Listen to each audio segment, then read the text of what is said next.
The Forgotten Visitor. The sound of the rain tapping against the window was almost hypnotic, but for Sarah, it was a stark reminder of her isolation. Her parents had left for the weekend, trusting their 17-year-old daughter to take care of the house. The suburban neighborhood was quiet, the kind of place where people wake, where secrets seemed to hang in the air like mist.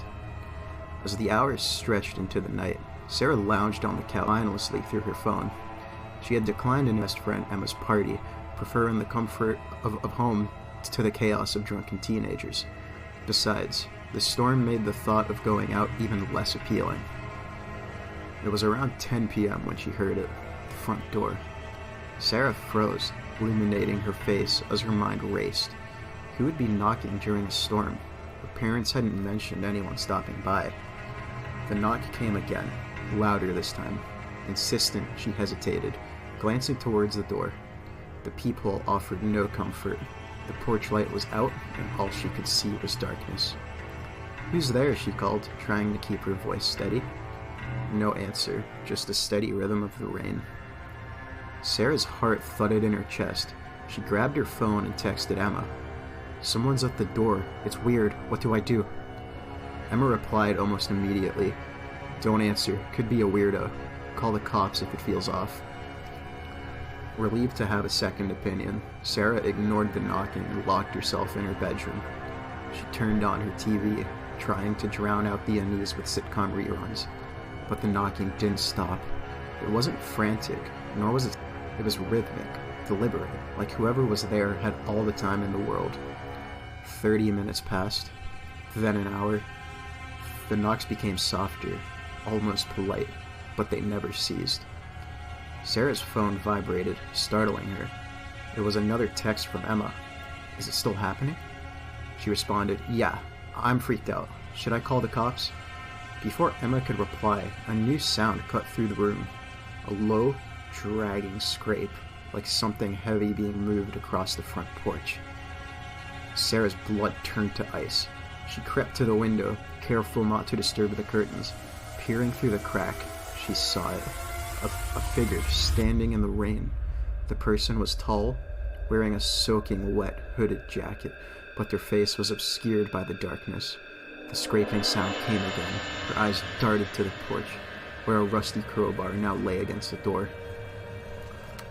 Her breath hitched as she stumbled back from the window, hands trembling. She dialed 911. 911 emergency. "There's someone outside my house," Sarah whispered, barely able to speak. "They've been knocking for over an hour, and now they've left a crowbar by the door." The dispatcher's voice remained calm. "Are all your doors and windows locked?" "Yes," she lied. She wasn't sure about the kitchen window. It was old and sometimes didn't latch properly. "Officers are on their way.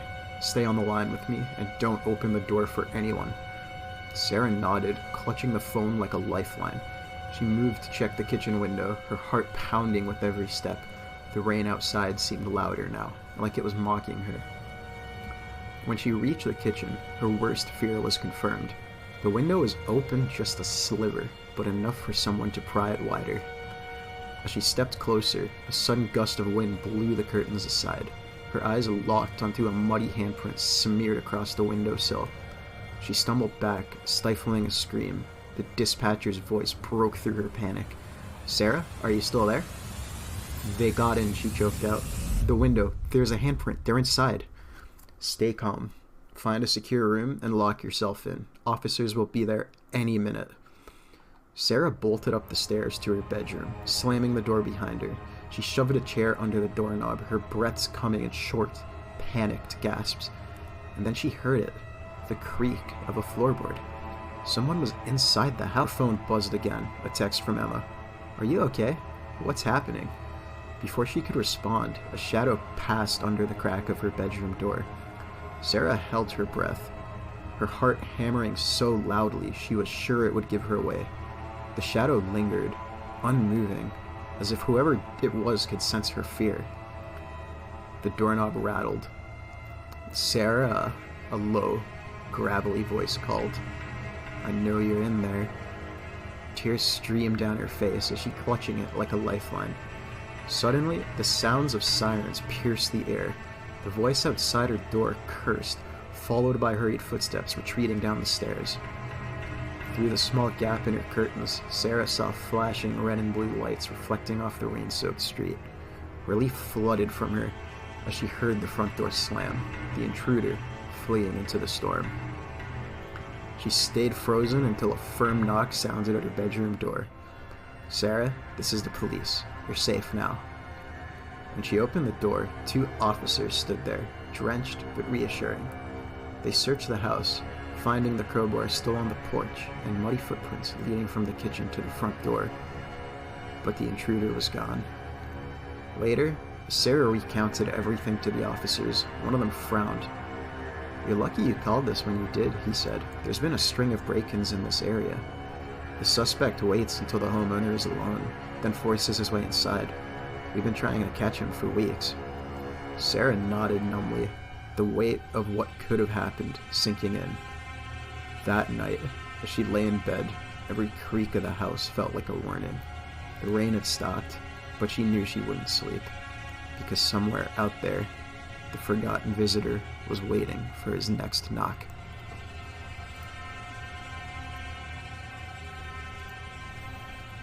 The Silent Caller. When Grace moved into her new apartment, the fresh start felt liberating. It was her first place on her own, a small, third-floor unit in an older building downtown. The walls were thin, and the floors creaked, but the place was right, and the location was perfect. The landlord had mentioned the intercom, outdated panel near the front door that buzzed when visitors wanted to be let in. Grace rarely used it, as she didn't know many people in the area. Most days, the only buzz she heard came from delivery drivers. It was Friday evening, and Grace had just finished unpacking the last of her boxes. She sat on the couch, sipping tea and scrolling through her phone. The faint hum of the city outside reminded her she wasn't completely alone, even in the quiet of her new home. At 10 p.m., the intercom buzzed. Startled, Grace glanced at the panel on the wall. She wasn't expecting anyone. Approaching it cautiously, she pressed the button to speak. "Hello?" Silence. "Hello," she repeated, her voice firmer this time. A faint crackling came through, but no one responded. Grace frowned and let go of the button. Maybe it was a prank or a mistake. She returned to the couch, but unease had replaced her earlier contentment. A few minutes later, the intercom buzzed again. This time, she ignored it. But the buzzing didn't stop. It came in short bursts, relentless and insistent. Grace's heart began to race. She crept back to the panel, her hand hovering over the button. "Who is this?" she demanded. More crackling, then a whisper, a voice so faint it was almost indistinguishable from static. "Let me in." Grace's breath caught. She stepped away from the intercom, her skin crawling. The buzzing stopped abruptly. She stood frozen in the middle of her living room, staring at the panel as if it might come to life. Minutes passed, and the silence grew oppressive. Just as she began to relax, her phone buzzed with a notification. A text from an unknown number. "Why won't you let me in?" Her blood ran cold. She typed back furiously. "Who is this, and how did you get my number?"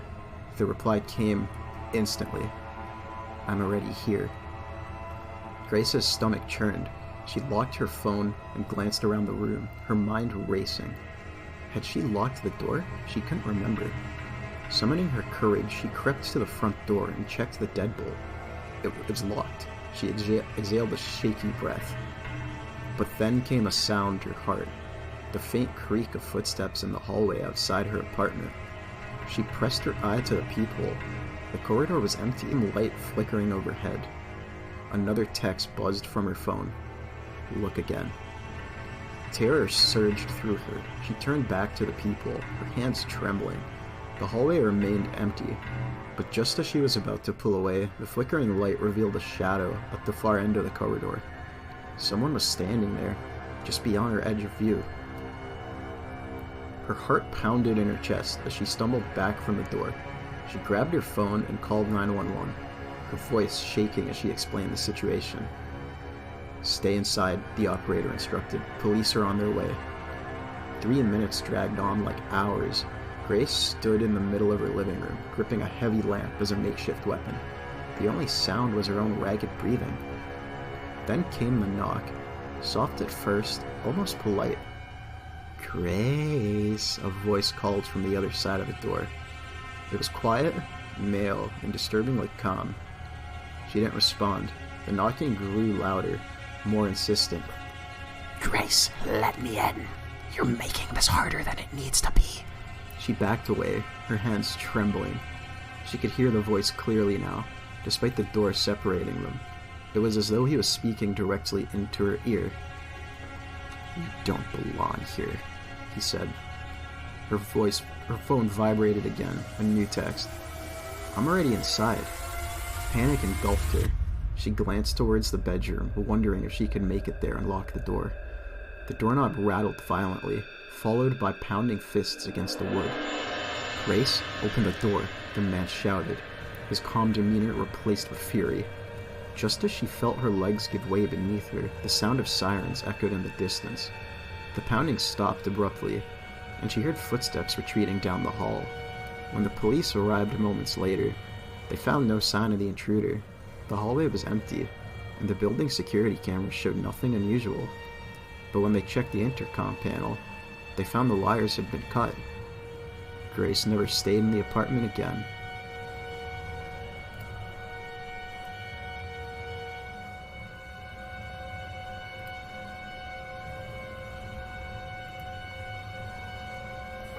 The mirror in the attic. Emma had always hated her grandparents' house. It wasn't the creaking floors, the musty smell of old wood, or the way the wind seemed to howl unnaturally loud through the trees outside. It was the attic. The door to the attic sat at the end of a long hallway, always closed but never locked.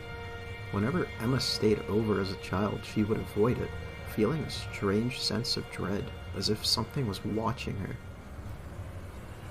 Years later, after her grandparents passed away, Emma found herself alone in that house, tasked with clearing it out. It was her first night there, and while the familiar eeriness remained, she brushed it off as childhood fears resurfacing.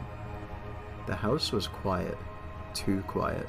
No city noise, no neighbors, just the creaks and groans of an aging home.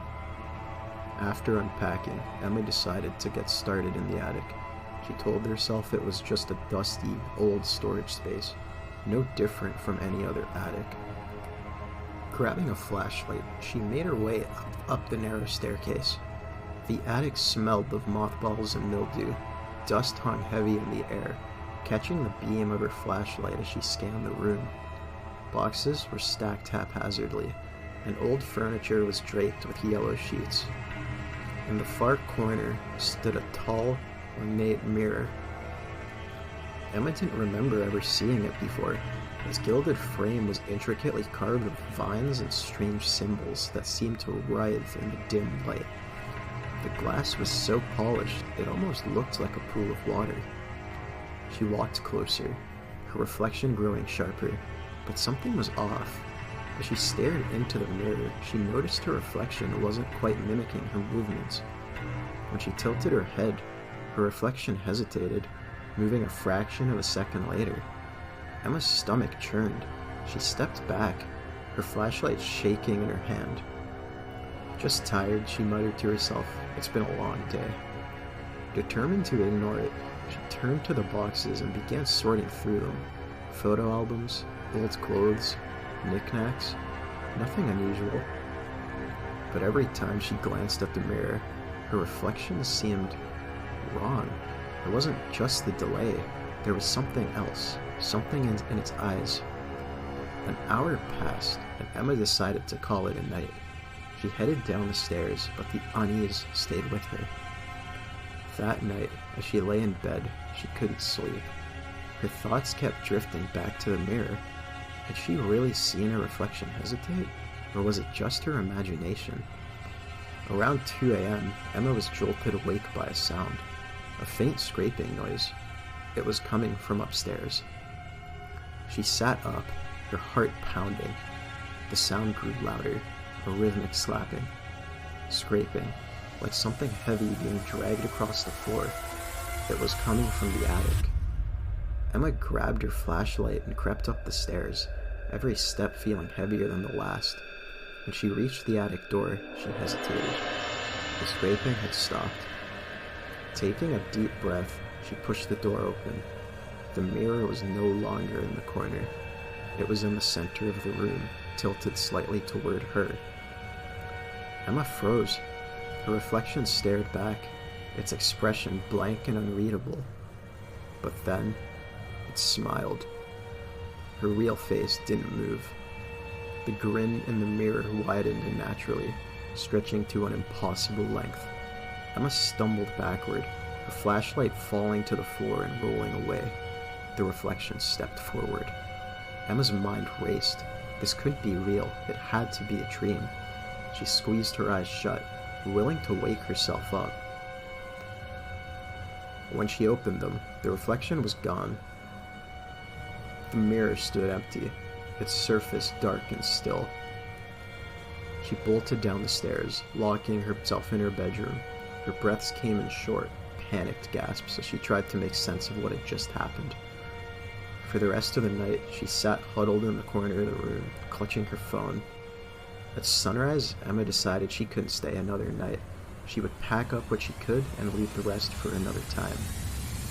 She stepped into the hallway. She stopped cold. The mirror was outside her bedroom door, but her reflection was there again, grinning that impossibly wide grin. But this time, it wasn't alone.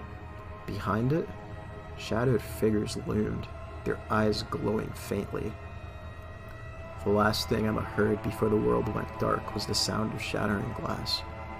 The next morning, the realtor arrived to check on the property.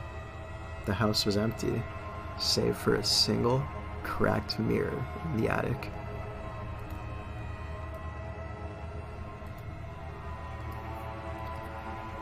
The stranger in the basement. Samantha had always prided herself on being independent. When her roommate Claire left for a weekend camping trip, Samantha was unbothered by the prospect of spending 2 nights alone in their rental house.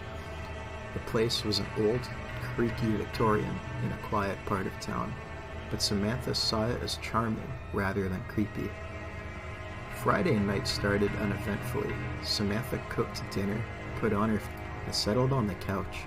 She'd nearly dozed off when her phone buzzed with a notification from the landlord's app. Basement door unlocked. Samantha frowned.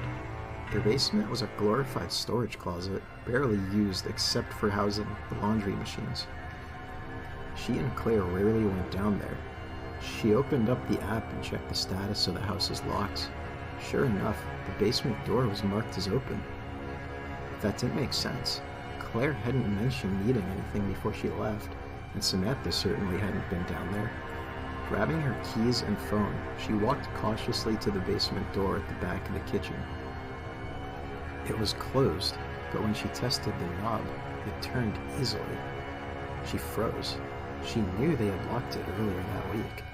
The thought of leaving it unchecked nagged at her.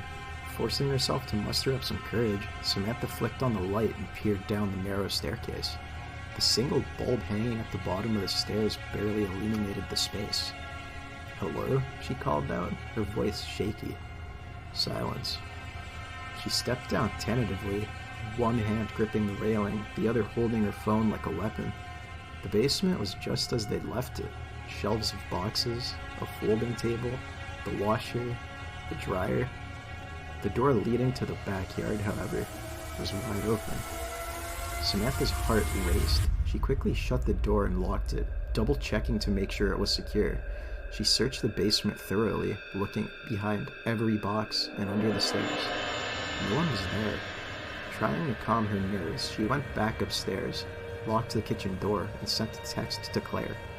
"Did you forget to lock the basement before you left?" Claire responded almost immediately. "No. Why?" Samantha didn't reply. She tried to shake off the unease, convincing herself it was nothing. That night, she fell asleep with her bedroom door locked. At 2 a.m., Samantha woke to a sound. It was faint at first, a soft creaking, like wood shifting under weight. She lay still, her ears straining. The sound came again. It was coming from below her. The basement. Her heart pounded as she sat up in bed, listening. The creaking grew louder, more deliberate. It wasn't the random settling of an old house. Someone was moving. Samantha grabbed her phone and dialed 911, her voice trembling as she whispered to the operator. There's someone in my basement, she said. The operator assured her that the officers were on their way and instructed her to stay on the line. Samantha crept to her bedroom door and pressed her ear against it. The creaking had stopped. She barely had time to exhale before she heard another noise, this time from the stairs. Slow, deliberate footsteps were coming up from the basement. She clamped her hand over her mouth, suppressing a scream. Her mind raced. The police would take a few minutes to arrive, but the intruder was already inside. The footsteps reached the kitchen. Samantha had heard the faint scrape of a chair being moved, as if the intruder was casually making themselves at home. Then came the worst sound of all. The doorknob to her bedroom jiggled. Samantha's blood ran cold. She backed away from the door, clutching her phone so tightly her knuckles turned white. The police are almost there, the operator said, her calm voice a lifeline. The doorknob jiggled again, harder this time, and then there was a soft knock. Samantha? A deep voice called. Her knees buckled. The voice was low and calm, almost soothing, but it was completely unfamiliar. I know you're in there, it said. Tears streamed down her face as she stared at the door, her mind screaming at her to do something, anything. Just as the doorknob turned again, there was a loud knock at the front door. Police? The voice outside her room fell silent. Samantha held her breath, listening as heavy footsteps moved away from her door. There was the sound of shuffling, then silence. A few minutes later, she heard the officer shouting, "Come out with your hands up." When they escorted her out of the house, Samantha could barely stand. She clung to the officer's arm, gasping for air. "We didn't find anyone in the house," one of them said. Samantha stared at him, disbelief etched across her face. "But he was here," she insisted. "He tried to get into my room." The officers searched the house again and found no trace of the intruder. The basement door, however, was unlocked. The next day, Samantha moved out. She never returned to the house, but she later learned from the landlord that a previous tenant had experienced strange occurrences as well. The worst part? The landlord claimed there was no way to unlock the basement door from the outside.